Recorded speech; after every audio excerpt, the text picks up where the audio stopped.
కొన్నిసార్లు సైరన్ కన్నా సైలెన్స్ చాలా బలంగా మోగుతుంది, గట్టిగా వినపడుతుంది కదా. జూబ్లీ హిల్స్ బై ఎలక్షన్లో కేసీఆర్ సైలెన్స్ కూడా ఇలాగే తెలంగాణ రాజకీయాల్లో రీసౌండ్ వస్తూ ఉంది. తెలుగు రాష్ట్రాలు రెండిట్లోనూ చాలా క్యూరియాసిటీ, ఆసక్తి పెంచుతూ ఉంది. కీలకమైన ఉప ఎన్నిక జరుగుతూ ఉంటే కేసీఆర్ ఎందుకు మౌనంగా ఉన్నారు అని రకరకాల ఊహాగానాలు వినిపిస్తూ ఉన్నాయి. మమ్మల్ని ప్రతి సెకండ్ దిశానిర్దేశం చేసి నడిపిస్తున్నది కేసీఆర్ గారు. ఇంకో పక్కన ముఖ్యమంత్రి రేవంత్ రెడ్డి ఏమో కేసీఆర్ కి భవిష్యత్తు లేదు, ఆయన చరిత్రలో కలిసిపోయారు అని చెప్పడానికి శక్తికి మించిన ప్రయత్నం చేస్తున్నారు. బీఆర్ఎస్ కు గతమే ఉంది, చంద్రశేఖరరావు గారికి భవిష్యత్తు లేదు. ఒకవేళ కేసీఆర్ నిజంగా చరిత్రలో కలిసిపోయిన మాటే నిజమైతే గనక జూబ్లీ హిల్స్ బై ఎలక్షన్ కోసం అధికారంలో ఉన్న కాంగ్రెస్ పార్టీ స్వయంగా ముఖ్యమంత్రి రేవంత్ రెడ్డి అంత ఆపసోపాలు ఎందుకు పడ్డట్టు? ఏకంగా క్యాబినెట్లో కూడా చేర్పులు చేసుకొని మరీ నానా యాతన పడే పరిస్థితి ఎందుకు వచ్చింది? లాజిక్ ఈజ్ వెరీ క్లియర్ కదా. కేసీఆర్ మౌనంగా ఉంటేనే కాంగ్రెస్లో ఇంత కంగారు పుట్టింది జూబ్లీ హిల్స్ బై ఎలక్షన్తో. అంటే ఒకవేళ కేసీఆర్ మాట్లాడుంటే కనుక ఇంకెలా ఉండేది సిచ్యువేషను? సరే, స్పెక్యులేషన్స్ కాదు, అసలు కేసీఆర్ సైలెన్స్ వెనుక కారణం ఏంటి? రేపు జూబ్లీ హిల్స్ ఫలితాలు వచ్చిన తర్వాత కేసీఆర్ సైలెన్స్ ఇంపాక్ట్ అనేది ఎలా ఉంటుందో డీటెయిల్డ్గా చూద్దాం.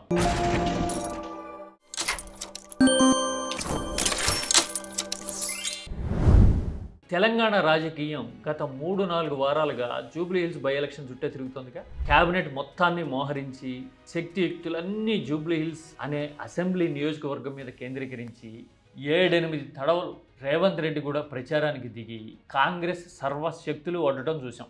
అవతల పక్క విపక్షంగా ఉన్న సిట్టింగ్ ఎమ్మెల్యే స్థానంగా ఉన్న బీఆర్ఎస్ మాత్రం చాలా ఆడుతూ పాడుతూ ప్రచారం చేసినట్టుగా, అన్నీ తానే కేటీఆర్ఏ నడిపించినట్టుగా, అలవాటైన గేమ్ ఆడుతున్నట్టుగా ప్రచారం సాగించింది. ఇంత తేడా ఎందుకుంది? కాంగ్రెస్ ఏమో పీకల మీదకి వచ్చేసిన పరిస్థితి అన్నట్టు యాతన పడిపోతే బీఆర్ఎస్ మాత్రం అలా ఓకగా ప్రచారంలో అడుగేసినట్టు కనపడింది. ఇలాంటి సిచ్యువేషన్ ఎందుకు వచ్చింది తెలియాలి అంటే జూబ్లీ హిల్స్ బై ఎలక్షన్ ఫలితానికి ఉన్న గ్రావిటీ ఏంటో అర్థం కావాలి. జూబ్లీ హిల్స్లో బీఆర్ఎస్ ఓడితే గనక ఒక సిట్టింగ్ స్థానం పోతుంది. రాజకీయంగా కొత్తగా వచ్చే నష్టమేం బీఆర్ఎస్కి ఉండదు. అదే కాంగ్రెస్ జూబ్లీ హిల్స్ని దక్కించుకోలేకపోతే గనక ప్రభుత్వం ఫేస్ వాల్యూ టప్మని పడిపోతుంది. ఇంకా నిండా 2 ఏళ్లు కాకమునిపే ప్రభుత్వం మీద ఈ స్థాయి వ్యతిరేకత వచ్చేసిందా, రేవంత్ నాయకత్వం మీద ఇంత నెగిటివిటీ ఉందా అనే టాక్ రావడం ఒక ఎత్తు అయితే, కాంగ్రెస్లో కూడా ఇంటర్నల్ ఈక్వేషన్స్ అనూహ్యంగా మారుతాయి. ఇప్పటికే క్యాబినెట్లో మార్పుల మీద ఊహాగానాలు ఉన్నాయి రకరకాలు. అలాగే హైకమాండ్ కూడా రేవంత్ నాయకత్వం విషయంలో క్రిటికల్గా ఆలోచిస్తోంది అనే చర్చ ఆల్రెడీ ఎప్పటి నుంచో జరుగుతూ ఉంది. వీటన్నిటికీ తోడు ఇప్పుడు ఓడటం అంటూ జరిగితే గనక రేవంత్కి రాజకీయ అసమ్మతి అనేది పెచ్చుమీరిపోతుంది. ఈ విషయం తెలుసును కాబట్టే బెగ్, బారో అండ్ స్టీల్ అంటారు కదా, అట్లా అన్ని రకాల ప్రయత్నాలు చేసి జూబ్లీ హిల్స్లో ఏదో రకంగా పట్టు సాధించేందుకు రేవంత్ ప్రయత్నం చేశారు. మరి అధికారంలో ఉన్న కాంగ్రెస్ ఇంత పాకులాడుతుంటే కేసీఆర్ మాత్రం మౌనంగా ఎలా ఉన్నారు? బీఆర్ఎస్కి ఏమీ అంత కేక్ వాకేమీ కాదు కదా తెలంగాణ రాజకీయం ఇప్పుడు. ఓ పక్కన కేసీఆర్ కూతురు కవిత పార్టీ నుంచి సస్పెండ్ అయ్యారు. ఇంకో పక్కన పార్టీ పుంజుకుందా లేదా అనే విషయంలో 1,00,000 సందేహాలు చాలామందికి ఉన్నాయి. పైగా కేసీఆర్ యాక్టివ్గా జనంలో తిరుగుతున్నది లేదు. అన్నిటికీ మించి కేసీఆర్ నివాళులు అర్పించేందుకు బయటకు వచ్చినప్పుడు ఆయన్ని చూసి రాజకీయ ప్రత్యర్థులు రకరకాల కామెంట్లు చేసేందుకు ప్రయత్నం చేశారు. శారీరకంగా బలహీనపడ్డారు కేసీఆర్ అని, మళ్ళీ యాక్టివ్ కాగలరా రాజకీయాల్లో అని పుకార్లు పుట్టించేందుకు శక్తి వంచన లేకుండా ప్రయత్నం చేశారు. ఇంత నెగిటివ్ ఆరా చుట్టబెట్టే ప్రయత్నాలు చేస్తున్నా కానీ కేసీఆర్ జూబ్లీ హిల్స్ ఎన్నికల మీద కేవలం సన్నాహకంగా పార్టీ నాయకులతో మీటింగ్ పెట్టి గైడ్ చేశారు తప్పితే నేరుగా జనంలోకి రాలా, కనీసం వీడియో కూడా రిలీజ్ చేయలే. వాహ్, ఒక రకంగా ఇది కేసీఆర్ కాన్ఫిడెన్స్కి ఒక చిన్న సైజు సింబల్ అనుకోవాలి, అంతే కదా. ఎంతటి సవాలు వచ్చినా చెల్లించకుండా ఒక రకమైన ధీరోదాత్తతో ఉండడం అనేది అందరికీ సాధ్యమయ్యే పని కాదు. కాంటెంపరీ రాజకీయాల్లోనే చూడండి, కేసీఆర్కి సమకాలీకుడిగా ఉన్న చంద్రబాబునే తీసుకోండి. ఒకవేళ ఏపీలో ఏదైనా బై ఎలక్షన్ జరుగుతుందనుకోండి, కొడుక్కి బాధ్యతలు అప్పగించి చంద్రబాబు అసలు ఒక్క ముక్క కూడా మాట్లాడకుండా ఉంటారని అనుకుంటామా? అనుకోగలమా? కేసీఆర్ సైలెన్స్ అనేది నిజంగా అనితర సాధ్యం, అందుకే ఇంతలా చెప్పటం. మరి ఈ సైలెన్స్ తెలంగాణ రాజకీయాల మీద ఎలాంటి ఇంపాక్ట్ చూపించవచ్చు అంటే అసలు జూబ్లీ హిల్స్ ఫలితం ఎలా ఉంటుంది అనేది ముందు తెలియాలి. ఒకవేళ జూబ్లీ హిల్స్లో కనుక బీఆర్ఎస్ గెలిచిందనుకోండి, కేసీఆర్ రంగంలోకి దిగక మునిపే సింగిల్ హ్యాండెడ్గా బీఆర్ఎస్ గెలిచినట్టు, నాయకుడిగా కేటీఆర్ తనదైన ముద్ర వేసినట్టు.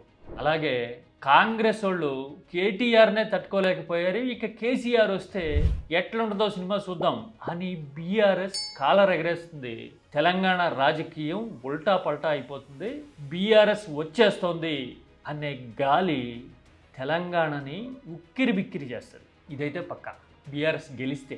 అలా కాదు, అన్ని ప్రయత్నాలు ఫలించి ఆఖరి నిమిషంలో మంది మార్బలం వ్యవహారాలన్నీ కలిసి వచ్చి కాంగ్రెస్ గెలిచిందనుకోండి, రేవంత్ ప్రస్తుతానికి బయటపడ్డట్టు. బీఆర్ఎస్ ఏం చెప్తుంది అలాంటప్పుడు? కేసీఆర్ ముందు నుంచే లైట్ తీసుకున్నారు, కాంగ్రెస్ నానా యాతన పడి ఎర్త్ అండ్ హెవెన్ మూవ్ చేసి ఏదో రకంగా కొట్టేసింది, వాస్తవాలేంటో ప్రజలకు తెలుసు అని సింపుల్గా చెప్పేస్తుంది.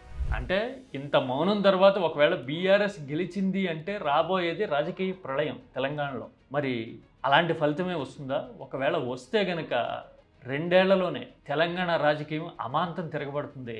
ఆ తర్వాత రెట్టించిన ఉత్సాహంతో, మరింత పదునెక్కిన ఆలోచనతో KCR next plan of action ready చేసుకోవచ్చు. జూబ్లీ హిల్స్ ఫలితం తర్వాత చూడాలి. ఒకవేళ అంచనాలన్నీ నిజమై బీఆర్ఎస్ గెలిస్తే గనక కేసీఆర్ మౌనానికి గ్రావిటీ, ఇంపాక్ట్ అండ్ ఎఫెక్ట్ ఊహించని రీతిలో పెరుగుతుంది.